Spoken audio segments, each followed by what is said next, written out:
बिस्मिल्लाहिर्रहमानिर्रहीम, अस्सलाम वालेकुम। खबरों का एक हंगामा सा बरपा है। पहले तो ब्रेकिंग न्यूज़ सुनिए, बड़ी खबर सुनिए। पाकिस्तान के सबसे बड़े सहाफ़ियों में सीनियर तरीन, नामवर तरीन सहाफ़ियों में एक सुहेल बड़ाइच साहब। अब सुहेल बड़ाइच साहब के हवाले से खबर ये आई है कि उनके ख़िलाफ़ दरख्वास्त चली गई है FIA को। आप अंदाज़ा लगाइए, अब सुहेल बड़ाइच साहब पर भी वक्त आएगा कि FIA को दरख्वास्त जाएगी सुहेल बड़ाइच साहब के ख़िलाफ़, जो दिहाइयों से सहाफ़त कर रहे हैं और बहुत सी बातें अब लोग कर रहे हैं जो उनको सपोर्ट कर रहे हैं सुहेल बड़ाइच साहब को। वो लोग भी पूछ रहे हैं कि अब सहाफ़त सिखानी पड़ेगी क्या सुहेल बड़ाइच साहब को, उनकी सहाफ़त पर लोग सवाल करेंगे। हुआ ये कि सुहेल बड़ाइच साहब ने एक कॉलम छापा जंग जियो ग्रुप की तरफ से, चूँकि वो एडिटोरियल पोस्ट पर हैं वहाँ पर और प्रोग्राम्स भी करते हैं, आप जानते हैं। और उसमें उन्होंने मुलाकात का जिक्र किया field marshal army chief Asim Munir साहब से, जिसमें उन्होंने कुछ बातें कहीं कि जी मसालत का मैंने सवाल किया और उस पर आर्मी चीफ़ ने कहा कि जी वो माफ़ी से ही मुमकिन है जो कौमी मसालत है। फिर उन्होंने कुछ आयात के हवाले दिए और इस तरह की बातें हुई। कई दिन तक इस पर बहस होती रही कि ये सब क्या है, क्या हो रहा है, माफ़ी किस तरह से, क्या होगा। काफ़ी दिन गुजरने के बाद अब हालिया आपने देखा कि DG ISPR की तरफ से एक स्टेटमेंट आई कि जिसमें कहा गया कि ये सिर्फ ज़ाती तशहीर के लिए किया गया है, सीनियर सहाफ़ी को ऐसा नहीं करना चाहिए था, कोई मुलाकात नहीं हुई, कोई इस तरह का बयान नहीं है, कुछ भी नहीं है, यानी माफ़ी की कोई बात नहीं हुई और ये सब कुछ। हत्ता कि इसके बाद भी मुसलसल कॉलम लिखते रहे सुहेल बड़ाइच साहब, और सुहेल बड़ाइच साहब ने उनमें ये भी कहा कि कैदी से दरख्वास्त है, यानी कैदी नंबर 804 से इमरान खान से दरख्वास्त है कि माफ़ी तलाफ़ी करके मामलात को हल करें, अमलियत पसंदी का यही तकाज़ा है, और इस तरह की मज़ीद बातें की। अब खबर यह है कि सुहेल बड़ाइच साहब के ख़िलाफ़ FIA में दरख्वास्त चली गई है PIC एक्ट के हवाले से कि उन्होंने झूठी खबर छापी, उन्होंने फील्ड मार्शल से मुलाकात के हवाले से झूठ बोला। अच्छा, इस पर मुख्तलिफ़ तरह की वजाहतें भी आ रही हैं। कहीं तो हबीब अकरम साहब ने कहा कि मेरी सुहेल बड़ाइच साहब से बस इतनी बात हुई कि उन्होंने कहा मैंने कहीं 1-on-1 मुलाकात का या इंटरव्यू का तो कहीं नहीं कहा कि जी कोई इंटरव्यू हुआ है या इस तरह की बात। तो वहाँ पर जो होस्ट थे उनके बयानात पहले भी आए कि जी सब लोग थे, उनमें सुहेल बड़ाइच भी थे। अब उसके बाद उनका एक और बयान टेलीविज़न पर आ रहा है जो ज़रा मुख्तलिफ भी लग रहा है। उसमें कहा कि जी कोई अलग से मुलाकात नहीं थी। पहले उन्होंने कहा कि मेरी फैमिली के लोग थे, चंद एक लोग थे, और उसमें सुहेल बड़ाइच साहब भी बैठे थे और फिर हमारी बातचीत होती रही। अब उन्होंने कहा है कि नहीं, वो पूरा जो डिनर था उसमें सैकड़ों लोग थे और दूर दूर से आए लोग थे, सब के साथ ही जो बात हुई। अब इतने सीनियर सहाफ़ी के ख़िलाफ़ FIA को दरख्वास्त PIC एक्ट के तहत, ये बड़ा अलार्मिंग है। अब देखना होगा इसमें क्या होता है। कुछ लोगों का ये ख्याल है कि ये सारा कुछ जो आज हो रहा है, जहाँ पर हमें खबर मिलती है कि पहले इमरान खान के एक भांजे को, अलीमा खान साहिबा, इमरान खान की बड़ी बहन, उनके एक बेटे को गिरफ़्तार किया जाता है। फिर उनका दूसरा बेटा आता है, वो भाई की पेशी पर एंटी टेररिज्म कोर्ट में आता है, तो वो वापस जा रहा होता है तो उसको भी गिरफ़्तार कर लिया जाता है, दोनों को हिरासत में ले लिया जाता है। फिर अजीबोगरीब सब खबरें सामने आती हैं कि इसमें फ़र्क है। प्रोसिक्यूशन कह रही है कि सिर्फ जिना हाउस हमले में मुलव्वस हैं ये, लेकिन बल्कि प्रोसिक्यूशन कह रही है कि शायद 9 मई के सारे मुकदमात में, लेकिन दूसरी तरफ कहीं कहा जाता है कि पुलिस की तरफ से, नहीं प्रोसिक्यूशन वकील जो है, सरकारी वकील, वो कुछ कह रहे हैं, पुलिस कुछ कह रही है।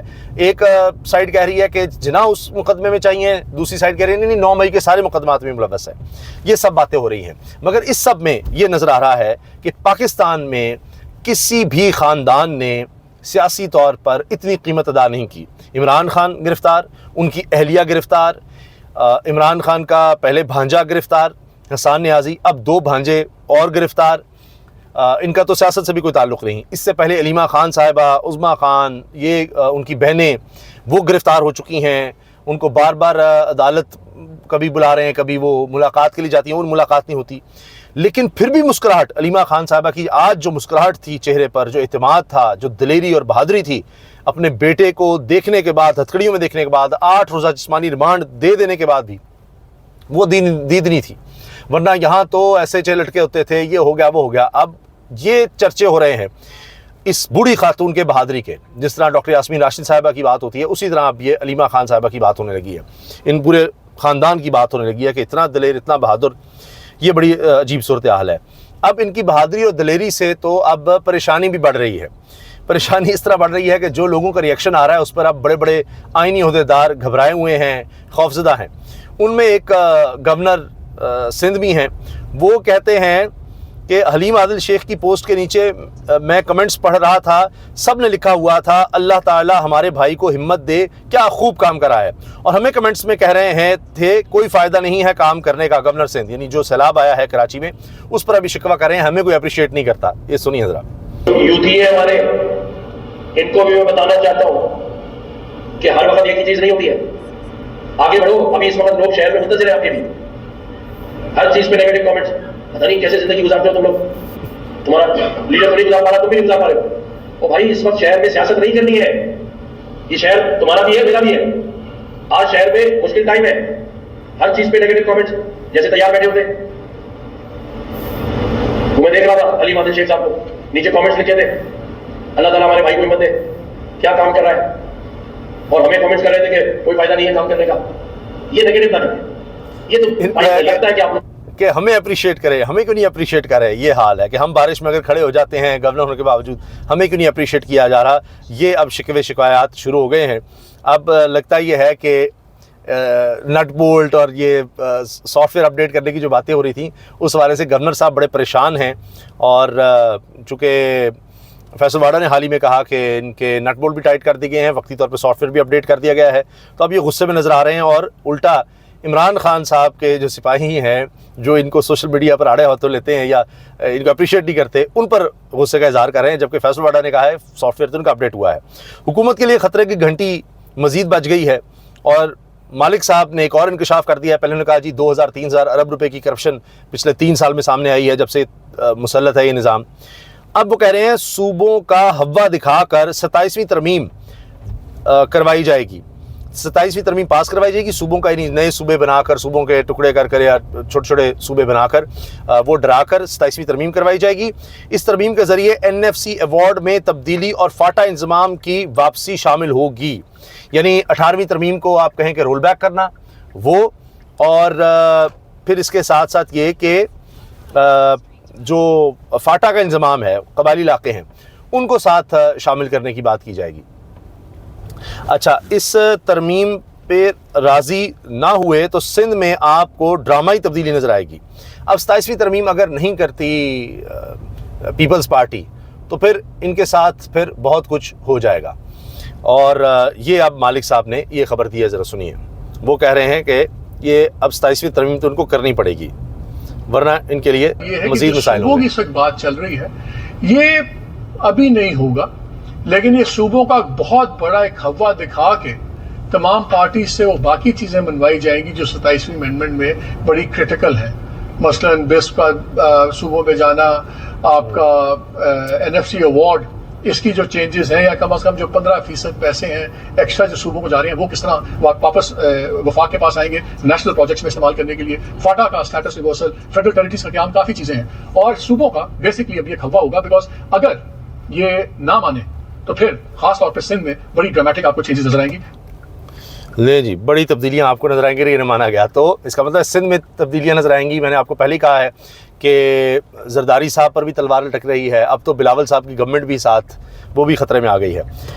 आखिर में जी, जियो के प्रोग्राम रिपोर्ट कार्ड में तो तिया पांचा कर दिया शहजाद इकबाल ने।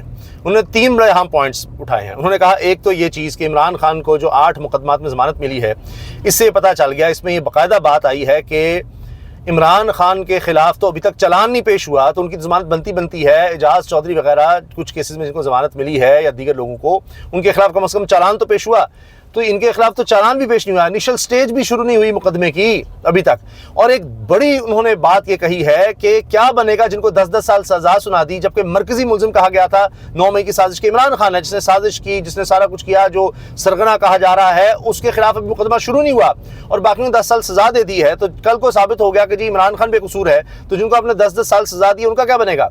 फिर उन्होंने मिसाल दी कि फवाद चौधरी और शामुल कुरैशी को बरी किया गया केसेस में कि उन्होंने साबित कर दिया वहाँ नहीं थे, तो इमरान खान भी वहाँ नहीं थे।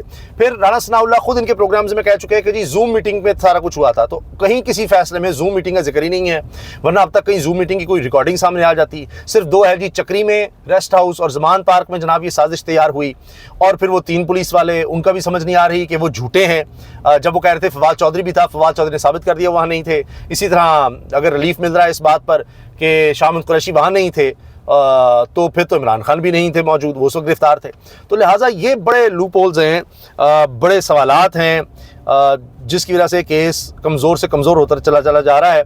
और कहीं ना कहीं नज़र आ रहा है कि ये जिस तरह भी केस चला लें तो केस इतने कमज़ोर हैं कि बनना कुछ भी नहीं है आखिर में, इसलिए इन केसेस को लटकाया जा रहा है। और अब ये जो वीडियो है शहजाद इकबाल साहब की, ये तो जाहिर है कि जो भी मुकदमे बनाने वाले हैं, चलाने वाले हैं, उनके लिए तो ये क़यामत से कम नहीं है कि शहजाद इकबाल ने सारे केसेस को ही खोल के रख दिया है। अल्लाह हाफ़िज़।